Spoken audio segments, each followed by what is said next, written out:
샬롬! 오늘도 큐티의 자리에 나오신 여러분들 한 분 한 분을 주님의 이름으로 환영하고 축복합니다. 오늘 우리가 함께 나눠볼 큐티의 제목은 하나님의 뜻을 이루는 기도입니다. 오늘 우리에게 주신 하나님의 말씀은 누가복음 22장 42절의 말씀인데요. 우리 함께 봉독하겠습니다. 이르시되 아버지여, 만일 아버지의 뜻이거든 이 잔을 내게서 옮기시옵소서. 그러나 내 뜻대로 마옵시고 아버지의 원대로 되기를 원하나이다 하시니. 아멘. 자, 오늘은 어떤 성경적인 이야기와 배경들이 있을지 성경 해설을 통해서 함께 살펴보겠습니다. 예수님께서 이 세상에 사셨을 때 어느 때가 제일 힘들고 어려우셨을까요? 쉽게 짐작해 볼 수 있듯이 많은 분들이 십자가에 못 박히실 때였을 거라고 생각합니다. 그런데 조금 더 세밀하게 성경을 묵상해 보면 그때보다도 십자가를 지시기 바로 전인 겟세마네 동산에서 기도하실 때가 제일 힘드셨을 거라고 예상할 수 있습니다. 겟세마네 동산에서 예수님은 하나님 아버지, 이 잔을 제게서 옮겨주시면 안 되겠습니까? 라고 간절하게 기도합니다. 예수님께서도 이 십자가는 너무나 가혹한 짐처럼 느끼셨을 겁니다. 그렇지만 이내 그러나 내 뜻대로 마옵시고 주님 뜻대로 하여 주시옵소서. 하늘 아버지의 뜻대로 제가 거룩한 소명의 길을 걷겠습니다. 라고 이내 기도하십니다. 이런 결심 후에 오히려 정신적으로, 신체적으로, 영적으로 많이 힘드셨을 겁니다. 그런데 이 바로 같은 시간에 제자들은 잠에 빠져 있었습니다. 예수님은 제자들에게 나를 위해서 기도해 달라고 요청도 하셨고 깨어서 기도하라라고도 말씀하셨습니다. 그런데 바로 같은 시간에 제자들은 잠에 빠져 있었습니다. 예수님은 제자들에게 나를 위해서 기도해 달라고 요청도 하셨고 깨어 기도하라라고 말씀도 하셨습니다. 그런데 그들은 기도하지 않고 깊은 잠에 빠져 있었던 것입니다. 감람산 겟세마네 동산의 장면이 우리에게 드라마틱하게 다가오는 이유는 무엇일까요? 그것은 바로 너무나도 심한 대조가 있었기 때문입니다. 예수님과 제자들은 어떻게 이렇게나 다를까요? 제자들에게 랍비이자 스승이셨던 예수님은 극심한 고통 가운데서 정말 땀이 핏방울이 되도록 그렇게 간절히 기도하고 있는데 제자들은 잠을 자고 있는 상황인 겁니다. 제자들은 예수님께서 십자가 사건을 끝내시고 그리고 부활하셔서 하늘에 올라가신 후에 각자 인생을 살아가다가 지난 그 일을 떠올려 보면 얼마나 죄송스러웠을까요? 주님께서 안타깝게 여기시고 간절한 심정으로 중요하게 여기시는 일에 우리는 동참할 수 있어야 합니다. 이것이 그리스도인의 삶에서 가장 중요한 것입니다. 삶에서 우리가 그것을 놓치면, 그 기회를 놓치면 우리는 주님 앞에 너무나 송구스럽고 죄송스러워하는 그 제자들과 다를 바가 없어집니다. 일상의 현장에서 주님께서 기뻐하시는 일, 그리고 주님께서 중요하다고 여기시는 일, 그리고 각별하게 명하신 그 일에 동참할 기회를 여러분들 절대로 놓치지 않으시기를 주님의 이름으로 간절히 소망합니다. 자, 이제는 우리 말씀을 기억해 보면서 우리 삶에 적용하기 시간입니다.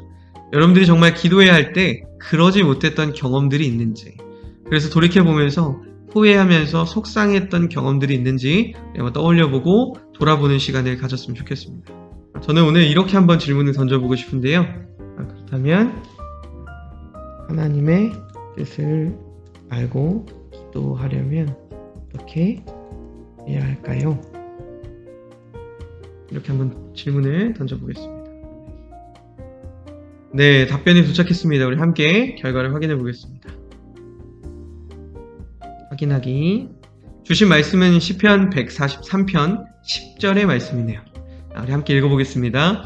주는 나의 하나님이시니 나를 가르쳐 주의 뜻을 행하게 하소서.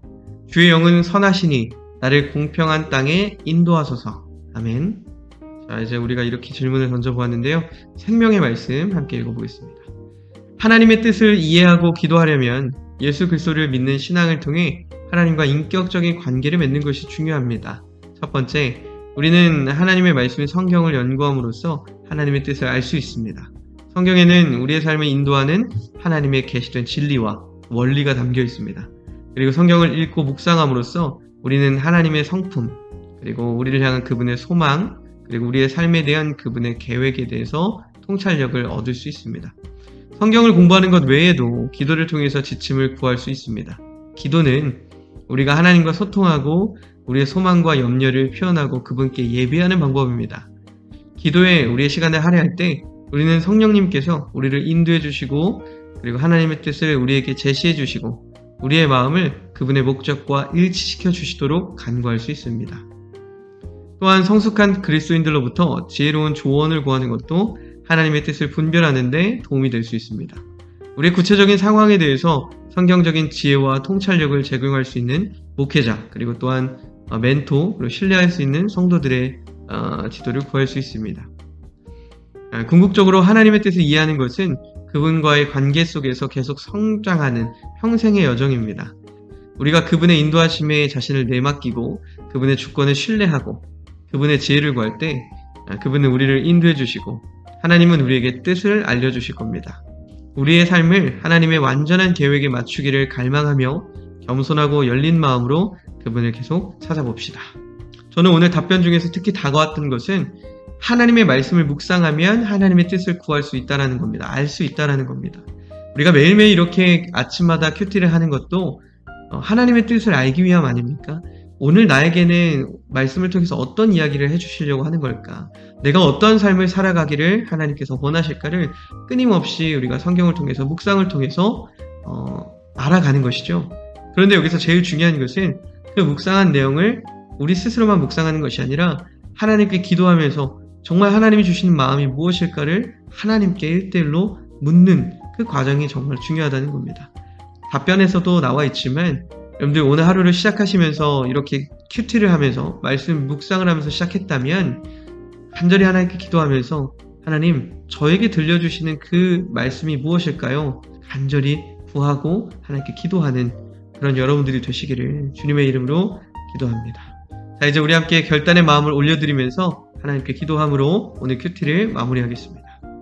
사랑의 하나님, 주님께서 우리에게 원하시는 아름다운 뜻과 계획을 깨달아서 더욱 기도하는 저희가 되게 해주세요. 예수님의 이름으로 기도합니다. 아멘.